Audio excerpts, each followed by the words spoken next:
New details have been released about the order of service for Prince Philip's funeral. A number of musical pieces with deep personal connections to the Duke will be played, including a song performed at Princess Diana's funeral. Joining us live now is UK correspondent Ian Woods. Ian, the order of service has been released.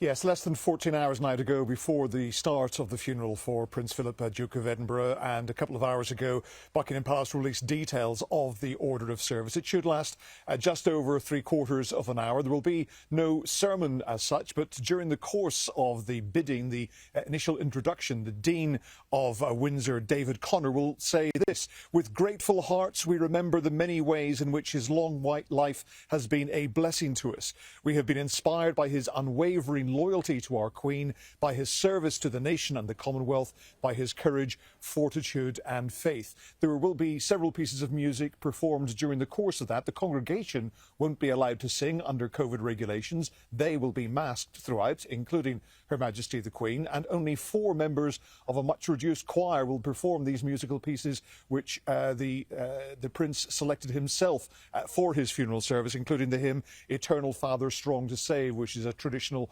Royal Navy hymn, reflecting, of course, his service within the Royal Navy. As I say, 30 members of the congregation are allowed to attend under COVID regulations, but many more people will be taking part in the funeral service as a whole, because more than 700 members of the military will line the route of an 8-minute procession from the private chapel where the Prince is currently lying in repose to the St George's Chapel, where the funeral service will take place, all within the walls of Windsor Castle. Nothing to see for the public outside, and they're being told to stay away and watch on television. Ian, the Prince had been involved in every aspect of his funeral planning. We know that he wanted a no-fuss affair. That's right. I mean, he could have had a much grander funeral, and there would have been a much grander funeral in normal circumstances.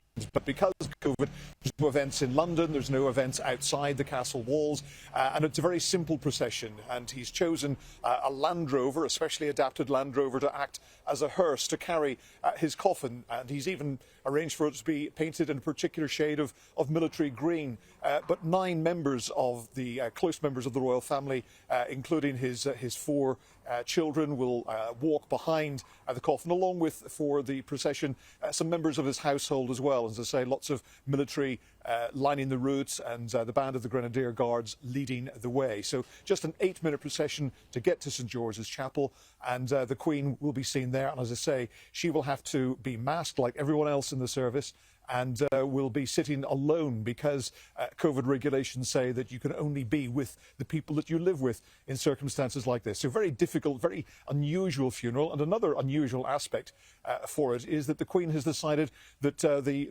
male guests at the service will wear normal dress, normal suits, instead of military uniform. A lot of speculation that that's because the only member of the senior royal family who would not have been allowed to wear the military uniform was Prince Harry, because of course he's no longer part of royal duties and therefore not entitled to the ceremonial dress of the military that other members of the royal family traditionally wear on these occasions. And Ian, just finally, world leaders have reached out to the Queen to offer their condolences ahead of the funeral.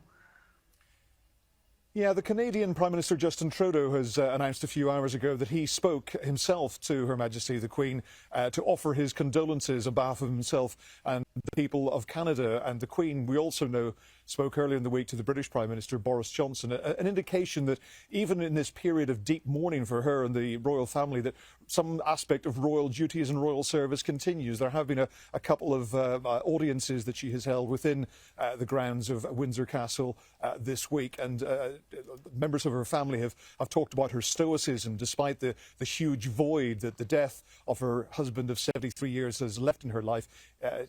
Indication once again that she is fully intending to carry on with her role as the monarch once this funeral is completed within the next 24 hours. Ian Woods, live in the UK, thank you so much.